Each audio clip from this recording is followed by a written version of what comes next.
Hi, it's Aubrey from BetterTogether Farm, and this is Clark, one of our many hard-working farm cats.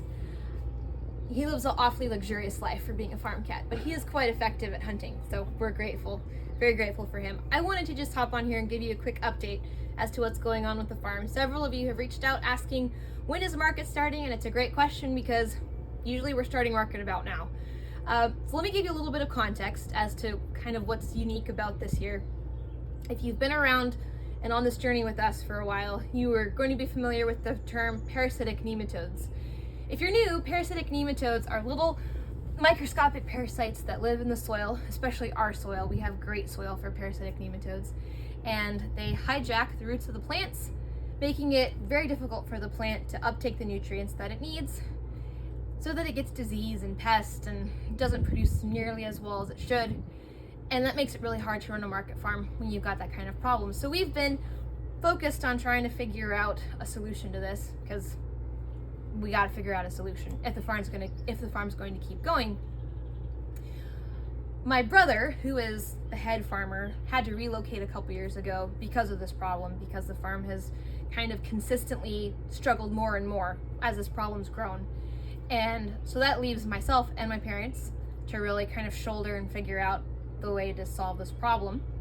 Because of that, we've decided this year to really focus on what we're growing so that we can focus on what we're testing and make sure that we can find a proven, reliable solution to these nematodes. Because of that, you're not going to see quite the quantity, quite the variety that you're used to seeing from BetterTogether, because we're just not growing as much variety and we're growing a little bit less to see that if we can grow less better, so that we can actually grow more for everybody.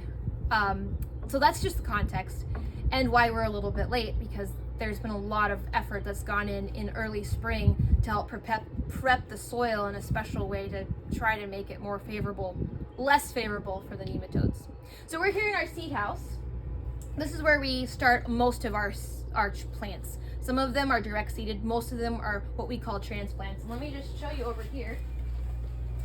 If you've been to the farm before, this will be familiar, but if you're new, you're getting like a free digital farm tour. This is our soil block. We plant seeds in here. Once they germinate and sprout, they live in here in this more ideal environment before they go out into the field. These are cucumbers. This is our second succession of cucumbers. You'll get to see the current ones out in the field. Most of what we have going in for the spring is already out in the field, but we do have our okra here, which will be going out very soon. That's more of a warm weather crop. And then we've got a little bit of lettuce here, but let's go out in the field and take a look at what's going on out there. Our lettuce house, where we're growing the first of our spring lettuce. The reason why I'm hunched down is because I'm inside of our low hoop, which is covered with an insect netting. We're trying the idea of insect netting to see if we can help relieve some of the above ground pest pressure on our lettuce. Lots of things besides our dear customers love lettuce, including cucumber beetles, worms, those kinds of things. So we're seeing if the insect netting can make a difference for us. We're in our big house. We've got several different things growing in here. These are our spring carrots that we're testing. They should be ready late spring. They've come a long ways in the last couple weeks. Here we have our cucumbers. They have had a bit of a rough time this spring, but they're coming along. We've got some baby cucumbers here. So hopefully in the not too distant future, we will have cucumbers ready. Over here we have our sweet peppers. The reason why these are smaller than these is because these were planted later.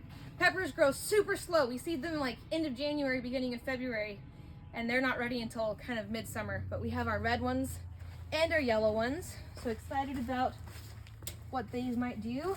We've got broccolini coming here. If you've not had broccolini from BetterTogether Farm before, you're in for a treat. The kale's had a hard time of it. These are some of our most impacted beds on the farm, so nematode wise. So we're seeing seeing how it comes along. Then over here we've got our tomatoes. These are my personal favorite. I think I spend a lot of time with the tomatoes, partially because they need a lot of time just to keep them maintained. But we've got little tomatoes coming. Yay! Tomatoes generally do well for us in the spring, and then in the summer as it gets hotter, they start struggling. But these guys look like they're off to a great start. We'll be really excited to see how they do this summer. And this is the last house that we have stuff growing in right now. We've got our summer squash, our zucchini, and yellow squash. And then over here we have our direct seeded green beans. You can see the baby green beans are starting to come up. So that one doesn't look so good. Anyways, we'll see how it goes. Hope this has helped giving you an idea of what's going on with the farm. We'll keep you updated as we get closer to when we'll be starting market. Hopefully it won't be too long from now, but we appreciate your support and encouragement and engagement, because really, I mean, without customers, why farm? So you guys make this possible, and we appreciate you. Talk to you soon. Bye.